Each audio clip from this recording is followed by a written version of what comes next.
우리가 인생을 살아가다 보면 우리의 생각과 계획에 따라서 어떠한 우리의 시간에 따라서 이루어지는 일들이 때로는 뭐 있기도 하지만 대부분의 그러한 우리의 인생의 그러한 많은 부분들이 우리의 계획과 뜻과 괴리되어서 이루어질 때가 너무나도 많습니다. 그러한 경우를 당하게 되면 너무나도 답답하곤 하죠. 더군다나 억울한 일을 당하여서 이러한 어려움을 당하게 되면 더 답답하지 않습니까? 더군다나 옆에 아무도 없고 그런 억울한 마음을 상의할 사람조차 없다라고 하면 그것은 인생의 가장 깊은 골짜기를 지나가는 때라고 할 수 있습니다. 우리는 창세기의 마지막 부분 야곱의 족보를 시작하여서 요셉의 말씀을 보고 있는데 지금 우리가 보고 있는 이 요셉이 바로 인생의 가장 어려운 때, 가장 어두운 계곡을 지나는 때임을 우리는 알 수 있습니다. 그런데 요셉이 현재 겪고 있는 일은 누가 보아도 참 불행한 연속이죠. 자신의 집에서 자신을 좋아하진 않는다 할지라도 그래도 형들에게 배신을 당하여서 애굽에 팔려오는 것을 그가 이만큼이라도 상상을 했을까요? 생각을 했을까요? 그렇지 않았을 것입니다. 그러나 그는 한순간 종의 신분으로 몰락했고 그나마 그 종의 신분에서 주인의 눈에 들어서 총무의 이치로 격상되어서 이제는 좀 살만해지는가 그랬었는데 그의 잘생긴 외모 때문에 그 주인의 아내가 그를 유혹했고 또한 억울한 모함에 빠짐으로 말미암아 한순간 종의 위치에서조차 또 어떠한 위치로 다 바뀝니까? 죄인의 위치로 바뀝니다. 이젠 더 이상 바깥의 그러한 공기가 아니라 감옥에서 숨 쉴 수밖에 없게 된 사람이 바로 이 요셉이죠. 이것은 누가 보아도 불행한 일이요. 누가 와서 이러한 요셉을 위로해 줄 수 있겠습니까? 그런데 놀랍게도 성경에서는 이러한 요셉을 향하여서 이런 환경에 처한 요셉을 향하여서 그가 범사에 형통하다라고 말씀합니다. 오늘 새벽에 보았던 말씀이 그랬었죠. 요셉이 형통하였더라. 왜냐하면 하나님이 요셉과 함께 하시기 때문입니다. 또한 그 함께 하심 가운데에서 어떤 일들이 벌어집니까? 주변의 사람들이 하나님의 함께 하심을 다 보아요. 종의 위치에 있을 때에도 옥에 갇혀 있을 때에도 모두가 다 그를 하나님이 함께 하시는 자, 형통한 자로 그를 인정합니다. 이것을 형통하다라고 해야 될지 불행하다라고 해야 될지 그런데 성경은 철저하게 요셉을 형통한 자라고 말씀합니다. 형통한 자라고 말씀해요. 왜냐하면 요셉이 지나가고 있는 이 길이 비록 종의 삶의 길이고 또한 감옥에서의 삶의 길이지만 그러나 때가 되면 하나님이 이 모든 것을 역전시키시고 요셉으로 하여금 애굽의 총리로 사용하시기 위하여서 하나님이 인도하시는 복된 길이기 때문입니다. 그리고 오늘 말씀은 어쩌면요. 제가 요셉의 그러한 인생을 볼 때 가장 어두운 그 새벽과 같은 때가 바로 오늘의 말씀입니다. 희망과 절망이 교차하는 시간을 오늘 말씀을 통해서 우리는 볼 수가 있습니다. 오늘 말씀을 보면요. 1절 말씀에 그 후에 라는 그러한 말씀으로 시작하고 있습니다. 39장에서 요셉이 감옥의 그 죄인으로 억울하게 갇힌 이후에 일어나는 그러한 일입니다. 그런데 이 그 후에는 언제 그 시간적으로 뭐 언제냐 하면 41장 뒤에 말씀을 보게 되면요. 이 40장의 일이 있은 후 만 2년 후에 요셉이 이제 그 감옥에서 풀려나게 되는데 그때의 나이가 30살입니다. 그러니까 지금 40장에 있는 요셉의 그러한 나이는 28살에 벌어지는 일입니다. 28. 요셉이 종으로 팔려올 때의 나이가 17살이었으니까 꽃다운 17살의 나이였는데 10년이면 강산이 변한다라고 하는데 이제 강산도 변하고 요셉은 그 11년 동안의 시간을 종으로서 그리고 감옥에서 억울한 죄수로 보냈습니다. 그리고 몇 년 동안 이 감옥에 있었는지는 모르지만 그가 그렇게 감옥에 갇혀 있을 때에 애굽 왕의 술 맡은 관원장과 떡 굽는 관원장이 애굽 왕에게 범죄하여서 친위 대장의 그 감옥에 갇혔음을 오늘 말씀 우리에게 말씀하고 있죠. 말씀하고 있습니다. 이 시대 술 맡은 관원장이나 떡 굽는 관원장은 요직 중에 요직입니다. 왜냐하면 그 왕이나 이 애굽의 바로가 그 술 맡은 관원장과 떡 굽는 관원장에게는 자기의 목숨을 맡긴다는 의미가 있어요. 왜냐하면 술을 마시고 떡을 잘못 먹게 되면 어떻습니까? 한순간에 잘못될 수가 있는 것이죠. 한순간에 목숨을 잃을 수 있기 때문에 이 포도주와 떡 굽는 그러한 관원이라는 것은 요직 중에 요직이며 너무나도 높은 그러한 위치에 있는 사람이죠. 우리가 느헤미야도 실제로 다 그 왕의 술 맡은 관원장으로서 그가 있었기 때문에 예루살렘 성벽을 건설하는 일을 감당할 수 있지 않았습니까? 이 사람들이 그만큼 높은 위치에 있었던 것이죠. 포도주를 맡은 관원장과 또한 떡 굽는 관원장이 이 감옥에 갇히게 된 것입니다. 그리고 이곳은 바로 요셉이 갇힌 곳이었습니다. 갇힌 곳이었어요. 그리고 친위 대장은 요셉으로 하여금 이 두 명을 수종 들고 섬기라라고 명령하고 있습니다. 그런데 우리가 여기서 먼저 주의해서 보아야 될 것은 비록 요셉이 종으로 애굽에 종으로 팔려와서 있고 또한 죄인으로 이 감옥에서 또 이제는 생활하고 있지만 놀랍게도 요셉은 지금 이 시대에 애굽의 최고의 요직에 있는 사람을 만나게 되었습니다. 하나님이 이러한 사람들을 만나게 해주신다는 것을 오늘 말씀은 우리에게 알려주고 있는 것입니다. 그리고 이것은 요셉이 바로 하나님과 함께하고 있음을, 하나님이 요셉과 함께하심을 보여주는 그러한 증거입니다. 요셉의 말씀에 특이한 것이 무엇이냐면 이전 요셉 야곱까지만 해도 하나님이 위기의 순간마다 아브라함에게도 그렇고요. 이삭에게도 그렇고 야곱에게도 그 위기의 순간마다 하나님이 나타나셔서 말씀하여 주셨는데 요셉에게는 철저하게 하나님의 모습을 숨기세요. 자신의 모습을 숨기십니다. 그러나 대신 이러한 상황을 통하여서 인도하여 주심을 우리로 하여금 보게 하여 주십니다. 보게 하여 주세요.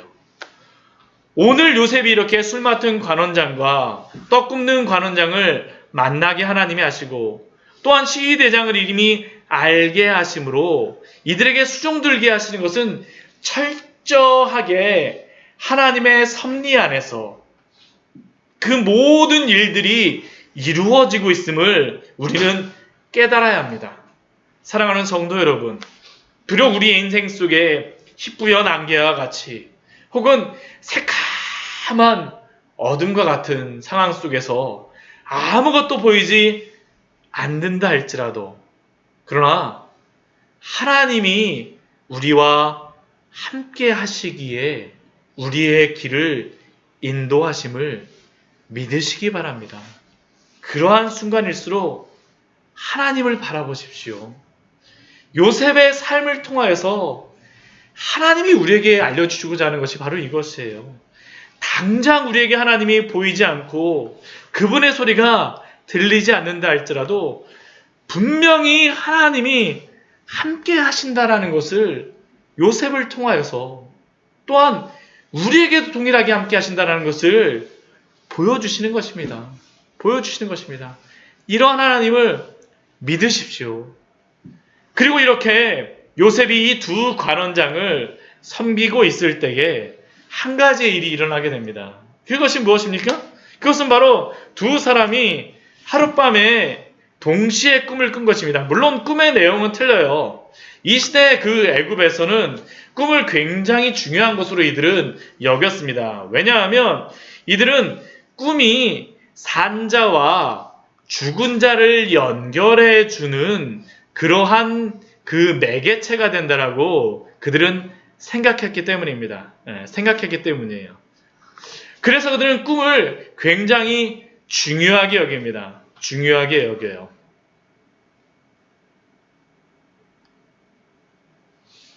그리고 이 요셉으로 하여금 지금 어떻게 하십니까? 이 사람들의 꿈을 듣게 하세요. 이들이 꿈이 굉장히 중요한데 이들의 문제가 무엇이었었냐 하면 이들이 근심의 빛을 가지고 있죠. 오늘 말씀에 보면 근심의 빛을 가지고 있는데요. 근데 이들이 이 근심의 빛을 가진 것을 그 요셉에 가서 그들에게 물어봅니다. 왜 그렇게 당신이 근심의 빛이 있나이까? 라고 7절 말씀을 보면 질문하고 있죠. 그러자 그들이 요셉에게 대답하는 것이 무엇입니까? 우리가 꿈을 꾸었으나 이를 해석할 자가 없다라는 것입니다. 그들이 꿈을 그렇게 중요하게 생각함에도 불구하고 감옥에 갇혀 있기 때문에 그 꿈을 해석할 자가 없다라는 것이 바로 이들이 현실적으로 당면한 첫 번째 문제였습니다. 그리고 요셉은 꿈을 해석할 줄 사람이 없어서 걱정하고 있는 이 사람들에게 이렇게 말합니다. 해석은 하나님께 있지 아니하니까 청하건대 내게 이르소서. 지금 요셉은 자신들의 꿈을 해석할 전문적인 사람이 없는 그들을 향하여서 바로 하나님께서 하나님이 그 꿈에 대하여서 해석하실 수 있다라고 그는 자신하고 있는 것이죠. 말하고 있는 것입니다. 그런데 우리가 여기에서 한 가지 또 주의를 기울일 게 있습니다. 그것은 무엇이냐 하면 어떻게 요셉이 이렇게 11년의 시간 동안 애굽의 종으로 팔려와서 그리고 모함을 받아서 죄인이 되고 나서도 어떻게 이 절망적인 상황 속에서 요셉이 버텨낼 수 있는가라는 그러한 질문입니다.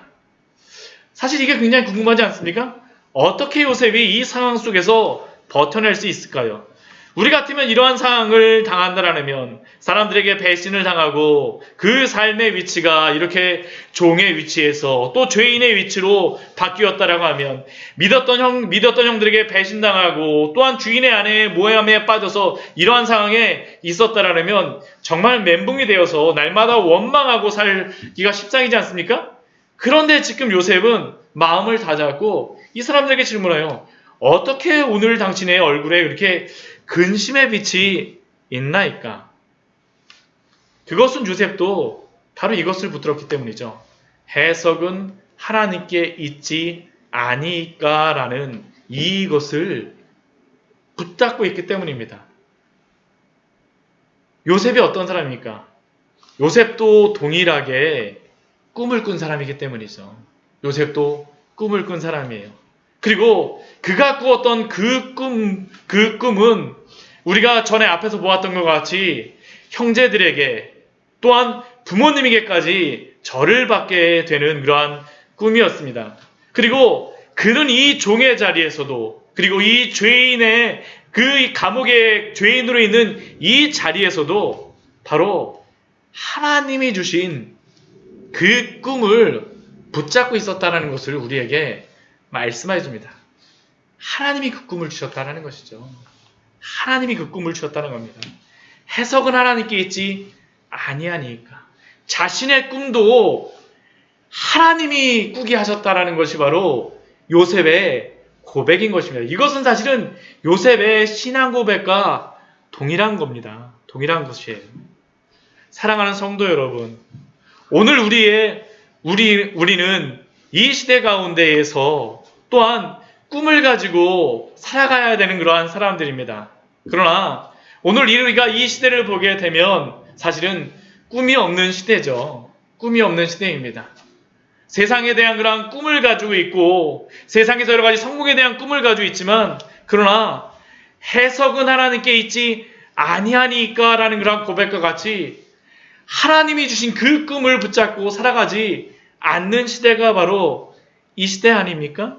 그러나 하나님은 오늘날도 이 시대 가운데에서 우리에게 꿈을 주시는 줄 믿습니다.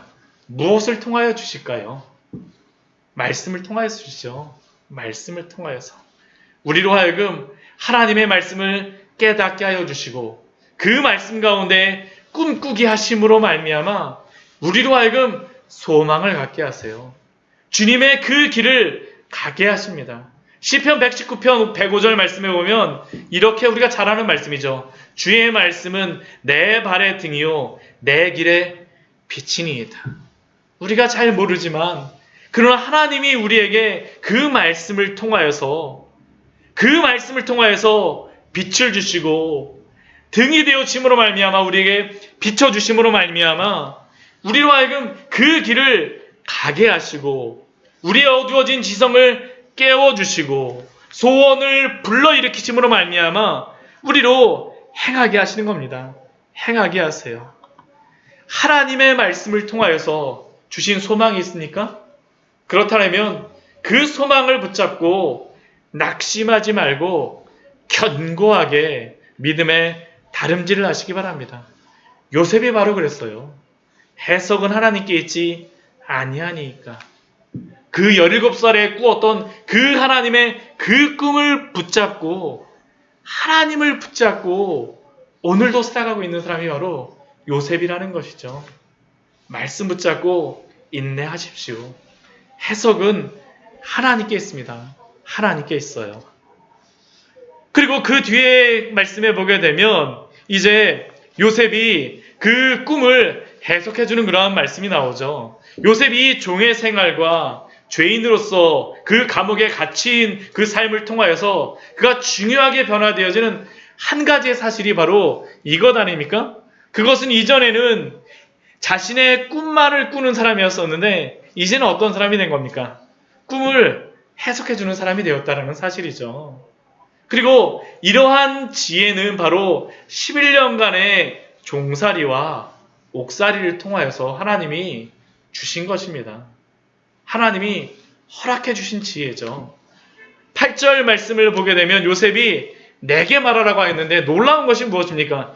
이 두 관원장이 그 감옥에 있는 이 요셉에게 무엇을 믿고 그 꿈을 말합니까? 무엇을 믿고 말아요? 도대체 이것이 가당키난 것입니까? 그런데 요셉은 이 속에서 이러한 지혜를 얻었고 또한 사람들에게도 하나님이 함께 하시는 모습을 그들도 본 것이에요. 그리고 이제는 요셉은 이 시간을 통하여서 자신의 꿈을 꿀 뿐만 아니라 다른 사람의 꿈을 해석해주는 사람으로서 이제 그 역할을 감당해 주는 것이죠. 그래서 그는 이제 술 맡은 관원장의 꿈도 해석해주고 또한 떡 굽는 관원장의 꿈도 해석해줍니다. 저는 우리 광야에서 함께 모든 성도님들에게 이러한 은혜가 있기를 축원합니다. 우리만 꿈꾸는 것이 아니라 다른 사람의 꿈을 해석해주는 사람. 특히 이 시대 속에서 이러한 일이 너무나 절실하게 필요하지 않습니까? 꿈이 사라지고 이 세상의 것만 추구하는 이 세상 속에서 하나님이 해석해 주시는 그 꿈을 선포하며 보여주는 것이 바로 믿는 성도가 행해야 될 일 아니겠습니까? 오늘 뒤에 보게 되면 이제 요셉이 본격적으로 그 꿈을 듣고 해석을 해주게 되죠. 먼저 술 맡은 관원장이 그 꿈을 말합니다. 그 꿈의 내용이 무엇입니까? 그가 꿈에 포도나무를 보았습니다. 그 포도나무에는 3가지가 있었고요. 그 3가지에서 싹이 나고 꽃이 피고 포도송이가 있고 또 이 익은 포도송이를 향해서 이 술 맡은 관원장이 어떻게 합니까? 포도를 따서 잔에 짜서 바로의 손에 드렸다라고 말씀하고 있습니다. 근데 여기에 보게 되면요. 이게 다 3가지로서 강조가 되고 있어요. 3가지, 싹이 나고 피고 있고 그리고 또 뒤에 보면 따서 짜서 드렸노라. 이게 3가지가 반복되고 있죠. 이게 바로 이 꿈의 중요한 그러한 내용이죠. 그리고 이것을 해석하는 것이 무엇입니까? 12절 13절에 보면 바로 그것을 해석하고 있습니다. 3가지는 사흘이라는 그러한 의미입니다. 사흘이라는 의미고요. 그리고 이 사흘 안에 이 3일 안에 원래 그 술 맡은 관원장이 원래의 자리로 복권된다라는 것이 바로 이 꿈의 내용입니다. 떡 굽는 관원장이 이것이 해석이 좋은 것, 16절 말씀 보면요. 해석이 좋은 것을 보고 요셉에게 질문합니다. 그럼 내 꿈도 한번 해석해봐라. 내 꿈도 한번 해석해봐라. 그 꿈이 무엇입니까? 새 광주리를, 흰 떡을 담은 새 광주리를 그가 이고 가는 꿈이었었죠. 근데 그 꿈의 내용은 무엇인가요? 17절 말씀을 보게 되면 맨 윗 광주리에 있던 그 발을 위하여 그 구운 그 떡을 새들이 와서 먹어버렸다라는 것입니다. 그리고 이것에 대한 해석은 안타깝게도 3일 후에 이 떡 굽는 관원장은 사형을 당한다라는 것이 바로 이 꿈의 해석이었었죠. 동일하게 3일에 이러한 일들이 벌어진다라는 것입니다. 벌어진다라는 것이에요. 그리고 20절 말씀을 보게 되면요. 제3일이 어떠한 날이냐 하면 바로 이게 바로의 생일이었습니다. 그리고 바로의 생일날 어떤 일이 벌어집니까?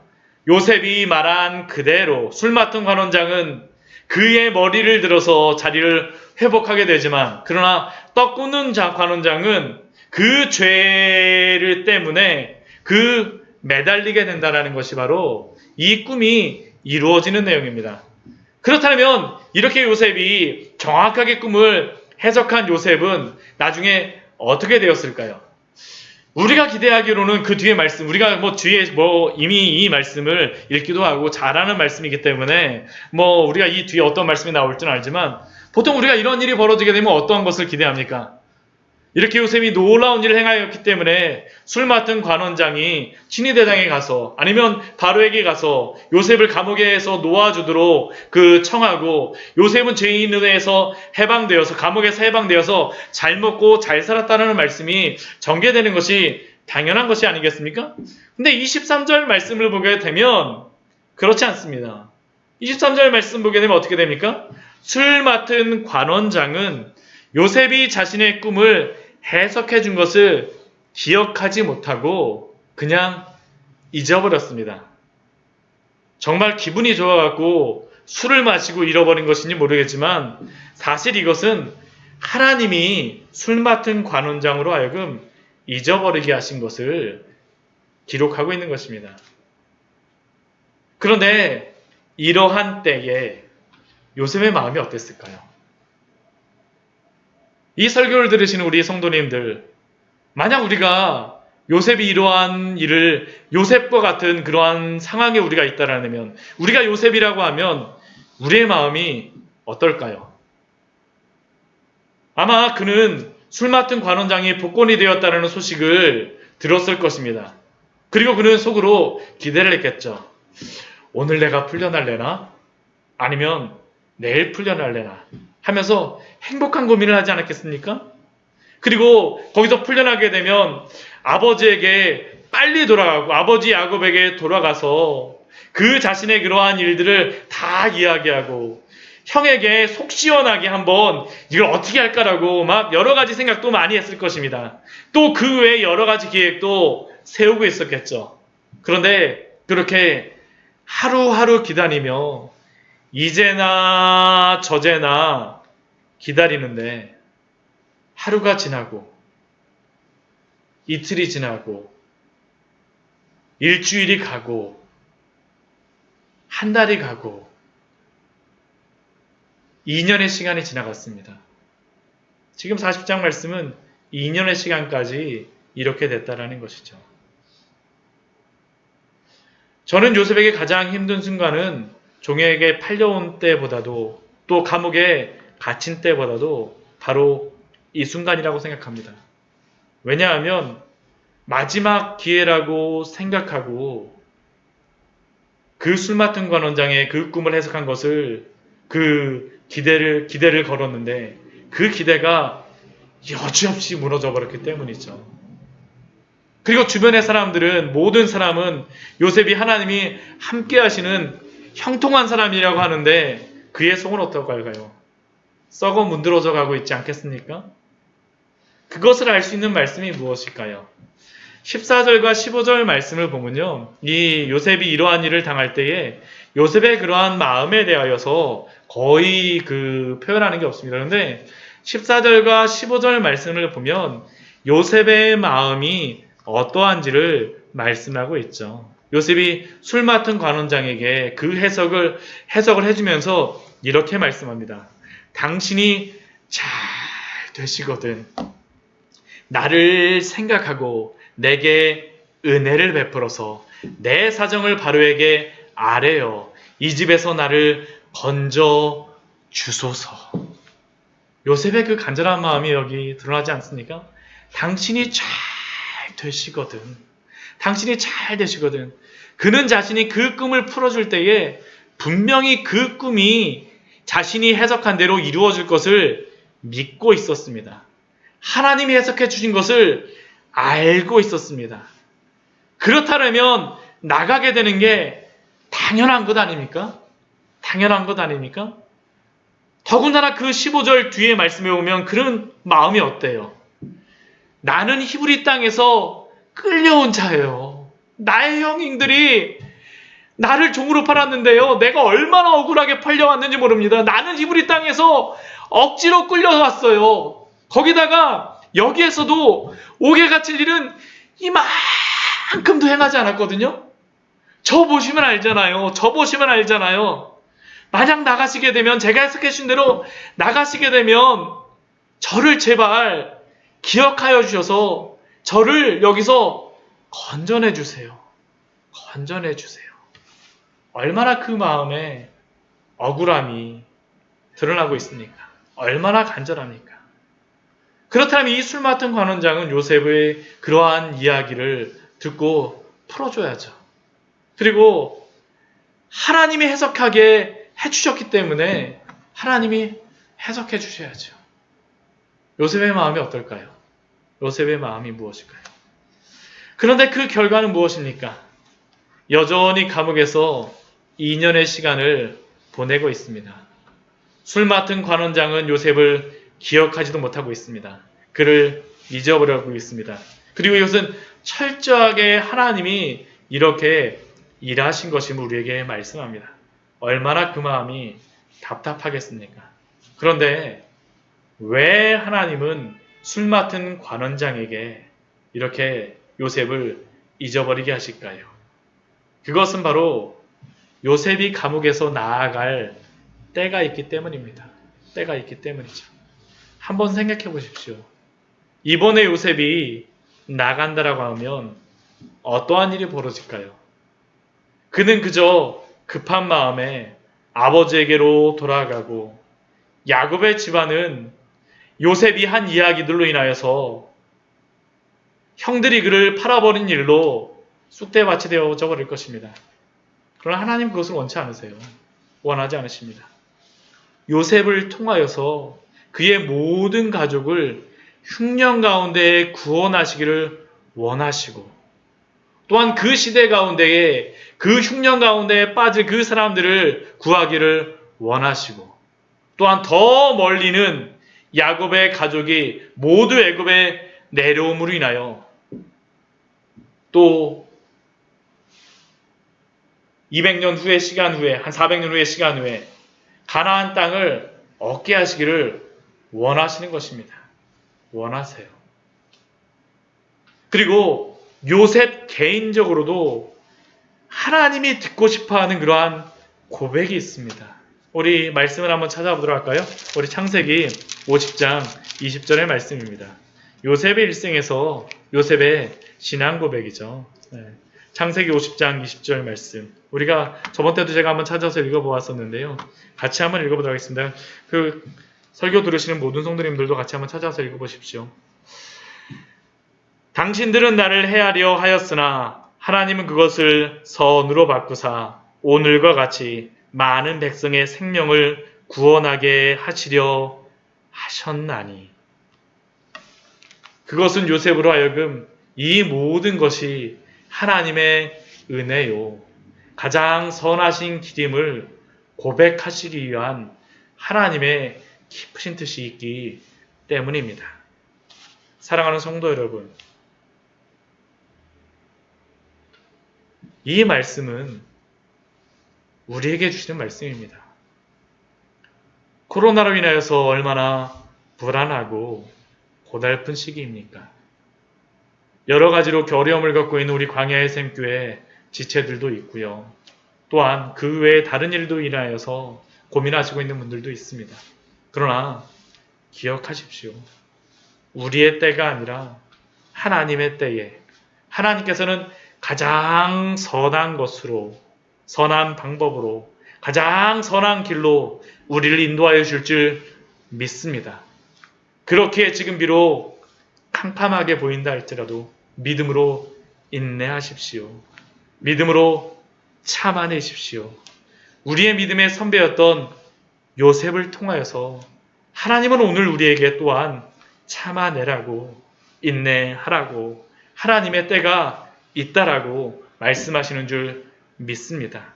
그 하나님의 때를 기다림으로 하나님의 그 놀라운 축복을 누리시길 바랍니다.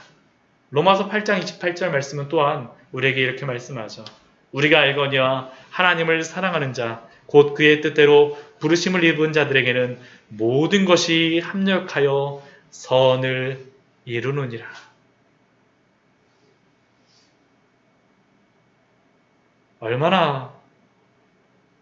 얼마나 은혜가 되는 말씀입니까?